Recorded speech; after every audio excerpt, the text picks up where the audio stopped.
Welcome people of the World Wide Web. So it's Cypher Sigma here. We're quite into January, so I do apologise obviously with the updating of the toy room and a lot of stuff. It's taken me a while to get through to my top 10 toys of 2023. So anybody who's new to the channel or anybody who's just stumbled across this video doesn't really know what's going on. So when I first started the channel, I did my top 10 toys of 2022, and it will be my top 10 toys of 2023. Now, when you've seen, there are people like Dan Larson who does videos, stuff like this, and he has specific rules and stuff like this, and I wanted to have specific rules of this. So my rule has basically been that it has to be a toy I physically picked up, have in hand, from the 1st of January to the 31st of December 2023. It doesn't have to be released, so this could be something from the 80s, 70s, the 60s, 2020 could be brand new. If I picked it up this year and I liked it, then it goes into this collection. And it has to be something I physically own. So those are the two ones. So I picked it up. So it's just going to be all brand new toys that were released in last year. There is a few that was released last year. There's some that have released a few years ago. I know there's definitely number 10. It was released quite a long time ago. But anyway, that is basically my premise of this series. Obviously, this is my views. I'm sure people have that. If you are a fellow YouTuber, you have a top 10, please do let me know down in the comments below so I can follow that or know your opinions. If you want to follow my channel, if this is interesting for you, I'd also appreciate that as well. But let's get into it. So number 10, I'll have to put a picture up here because it's so big, and this is Boulder Hill. So this was on my list of items to get for 2023. Anybody, if you've seen the toy room tour, I don't really have play sets and I don't really have vehicles. The exception to that is Mars, because it is more or less all vehicles, and Visionaries, and I have 2 vehicles for the Thundercats. Apart from that, I really don't have much in the way of separate big vehicles, just because of the space and stuff like that. And play sets are the same. I did have at one point a few of the Turtles ones, the really big ones for the later 2000s. But it's just space. It just takes up some space, and it's hard for me to have it clearly, because obviously my toy room is filled with movies and that as well, and it just shuts everything off. Anyway, so as I said, number 10 is Boulder Hill. This is the Mars playset. This was released in the 80s. For ages I really want this as a kid, as I never had it. It was a great way to explore my mask. Up until a few years ago, I didn't have any mask figures, and I did have as a kid and got rid of them all, just because I damaged and missed parts as they do, and I started to collect them. I've got mostly a complete set. There isn't really many I'm desperate for. There are a few bits to finish on some of the ones I've got, so it'd be nice hopefully if this year I could finish off a few little bits for those. But Boulder Hill is more or less complete. It's missing one bit, one little blue handle that goes underneath one of the pumps, and the cables or the pipe into it, which are always missing from those.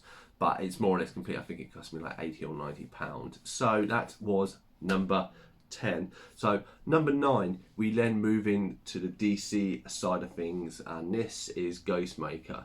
So this is a figure I bought near the end of 2023. I have bought a few DC McFarlane figures, and this guy is a great looking guy. He's a new addition to the comics in the past few years for the Batman. He was a guy who trained with Batman when he was young. It's obviously a new story. He's just a cool looking figure, and I happened to I saw it probably a long time ago, and then I happened to come across him when I was looking to sell my animated collection, which I've more or less finished off. I have to do the video for that. That reminds me.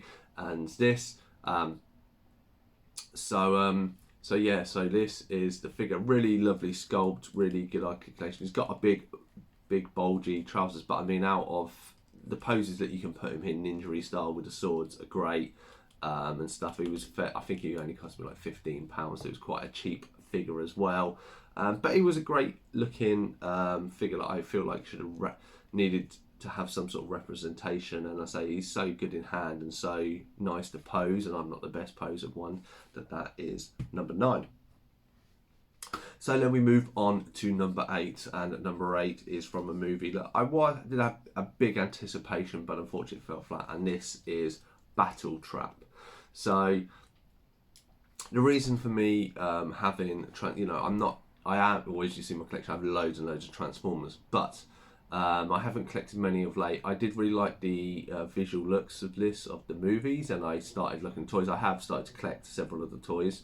And this guy really, really impressed me, not only for his transformation of how nice he clips all in together. Now, it is very intricate. They are, Transformers nowadays are not like when you were a kid, very block and bulky. He's very nice. I did like the visual representation of Scourge better, but Scourge's toy's head pops off and he has a few issues, and I didn't feel like I could add him in. But this guy is brilliant, obviously, with his lip. But I say the only thing that bugs me is this kind of ball doesn't really close completely over his hand for some reason. But yeah, transforming him, he's a nice, complex transformation, but he's nice. Everything works when it's transformed and all clips in if you've done right and stuff like that. And just a nice looking figure. And I've never really been one too massively for the bad guys, but yeah, as I say, I have him, so he is number 8. So then we go to number 7. And number 7 is a bit of a strange one, so this is Transformer related as well. Now, the reason why I got this one, or I put this in, so this is the Dinosaur Megatron, so this is kind of a new version of the Beast Wars version of Megatron. This guy's only missing, if you see, he's missing the panel here. So when I went to a toy shop early 2023, I picked this up for £10. Now this is part of the reason why he is in here. Like, he's not the best design you can see as it's coupled together. There are areas that don't quite perfectly go together, which is understandable. Transformers are so finicky to get them to actually visually look like they do on the screen. But he's a nice looking mould. He's a nice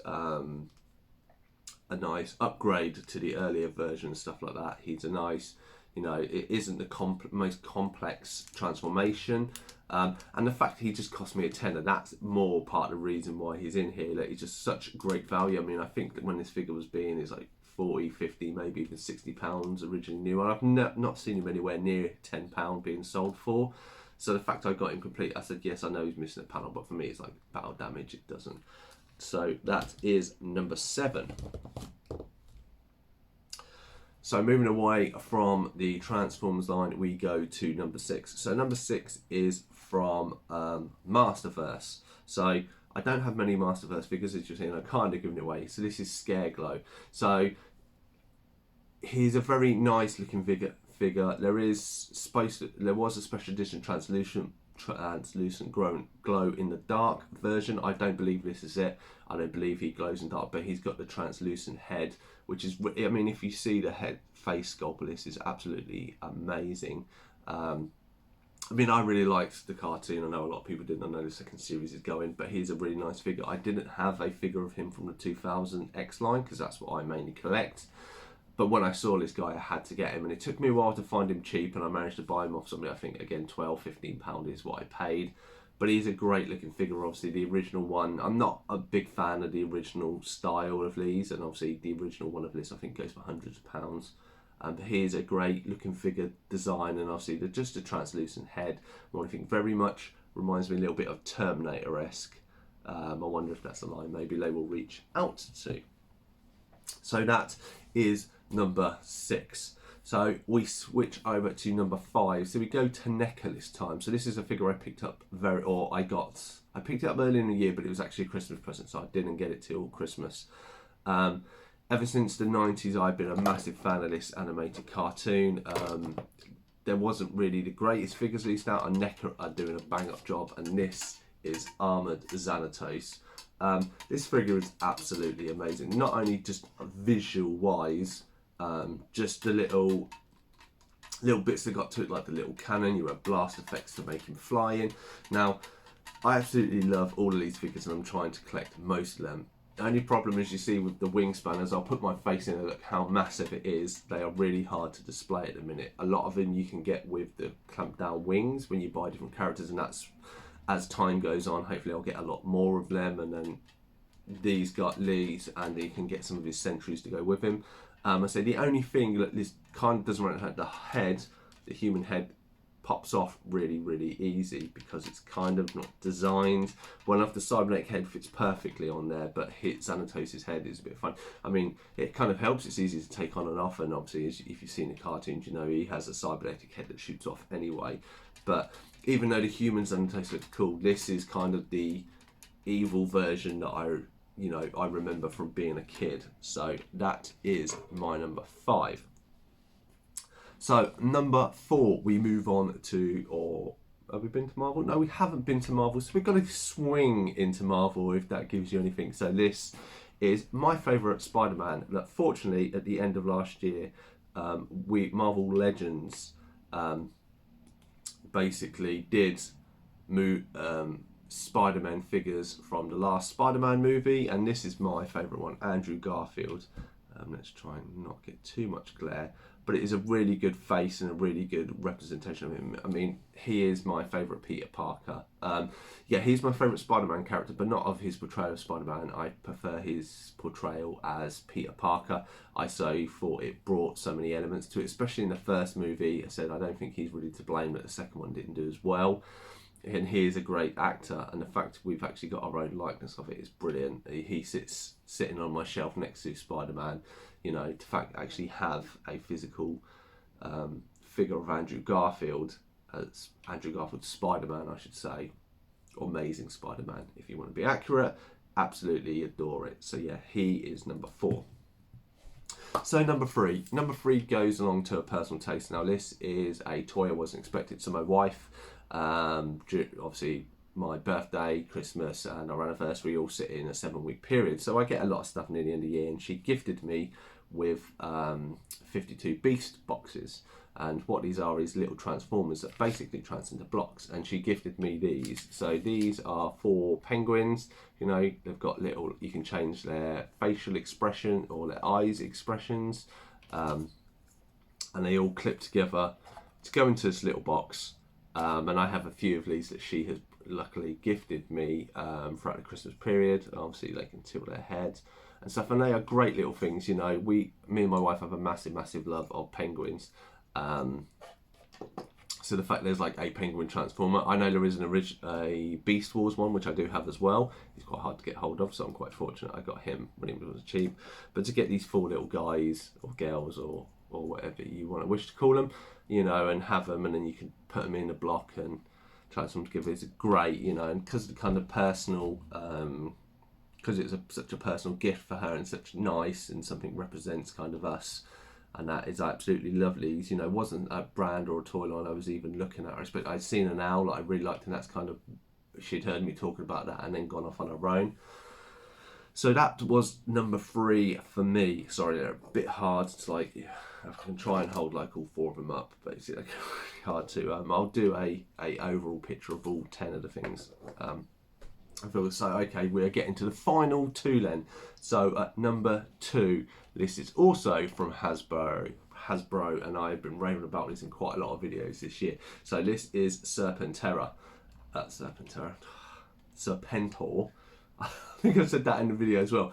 This is great. Obviously, I say I know don't collect vehicles, and this Air Chariot is a bit bulky. I have got 2 G.I. Joe vehicles, but obviously I got massively into G.I. Joe in 2023. This character is great. I really wanted. My memories, if you haven't seen the videos, obviously are of the movie, and obviously this guy plays a massive big part in the movie. Up until like recently, they released this figure last year. It's the only thing we had, the old style one, and it was like 100 or something quid, and it was just like, it's so expensive for like a little figure and all this stuff.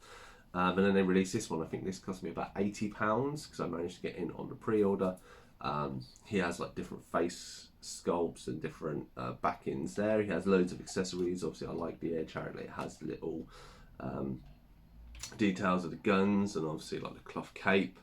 But he's just a great figure and a great addition. And I must admit that I would say about 90% of the G.I. Joes that I have are done so well, and there's hardly any issues, and I like all the accessories. I couldn't like hear me has loads of accessories, but they all more or less clip in, so you don't have to have any spare. It's just an amazing figure, and I'm sure a lot of G.I. Joe fans would agree with me. So there we are. So we go down to the final one of this. So even though it is one, it is technically two figures. And the reason why it is two figures is because these guys came in a 2-pack, and these were one of the first set of figures I got in 2023. So I pre-ordered them in 2022. So they sit into my room. I have them in hand. And any Teenage Mutant Ninja Turtles fan will know these are Tokka and Razor from NECA. Obviously, the Teenage Mutant Ninja Turtles 2 Secret to Use movie, this is what they came from. And these are great looking figures. Really robust, really well done. And yeah, I can't sing enough praises for NECA for what they've done. The joints, you know, there have been a few figures and stuff from Hasbro and that have joint issues and stuff like this, but these haven't had any problems. They are gorgeous. You know, they look like they've just jumped out of the page or the movie or the screen, if you want to. And just, yeah, I love this movie. I love the whole Turtles as a big franchise anyway. So the fact to have these two guys anyway as a pack, and I had to pre-order it again. I think I paid about £80-90. Pre-ordered it from NECA, and it came to the UK because we weren't sure if we were going to get these. Absolutely adore these. As I say, I've got loads of the NECA stuff. The only things really from NECA I'm missing that I want are the Teenage Mutant Ninja Turtles 3. So that is on active hunt for this year. But yeah, these two are absolutely stunning. So let's put them down out of the way. So there we go. That has been my top 10 figures for 2023. Do you agree? Do you disagree? Let me know, as I say, in the comments below. I'll put a picture up here. This is hopefully a picture of Boulder Hill with all of them around, so you can see my top 10 figures. I'll put it on Instagram, I'm sure, after this video is debuted. But that has been my top 10 figures of 2023. I've been Cypher Sigma Toys. Hope you enjoyed this video, and I shall see you in the next one.